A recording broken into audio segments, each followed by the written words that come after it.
Columbia Crest Winery presents the 1987 Unlimited Hydroplane Series. Today from Seattle, Seafair presents the Budweiser Cup.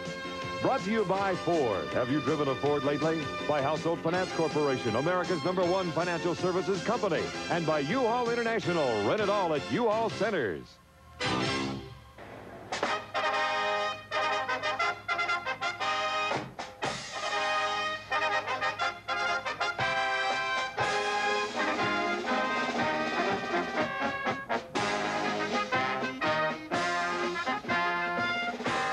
It is Seafair in Seattle. With the USS Enterprise in port, the Navy has come home to celebrate one of the biggest city festivals in the world.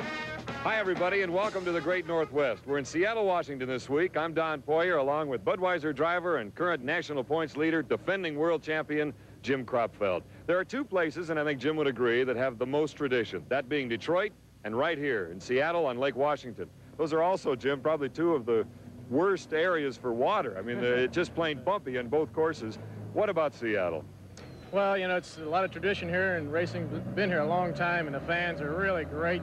They get a big crowd and all, and the only thing that's really bad about it is it seems like when we go out there to race, the water always turns rough on us.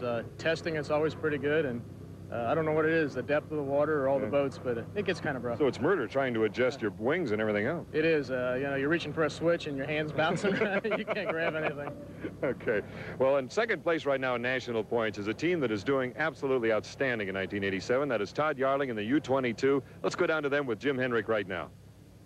We're up on top of the Pietro Pizza right now, Don. As you can see, the crew is preparing the boat, and with me, resting at the tail section, is the leading point getter for the piston-powered boats, but second overall.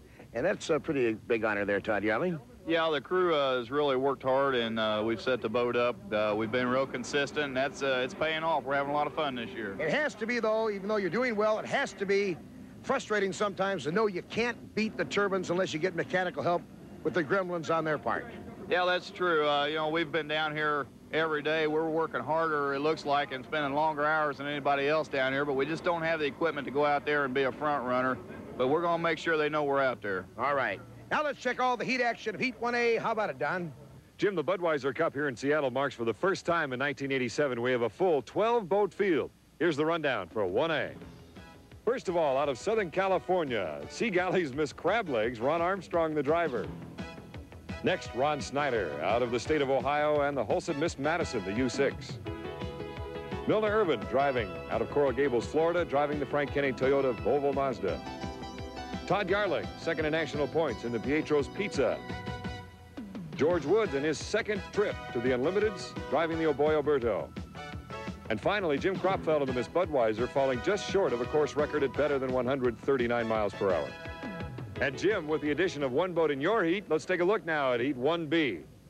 Don, the man that made it all possible was Jack Schaefer, qualifying this morning at the last minute in the Tempest U-17, and there's the way they stand.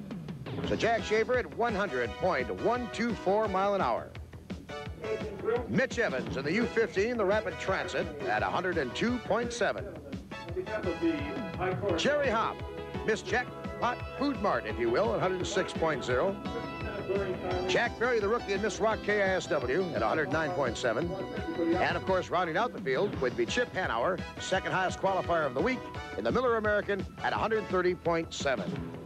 And that's the way they stand for Heat 1B, a full field of 12 boats. Don? And while brunch is being prepared, we'll take this time out and return with Heat 1A on Lake Washington.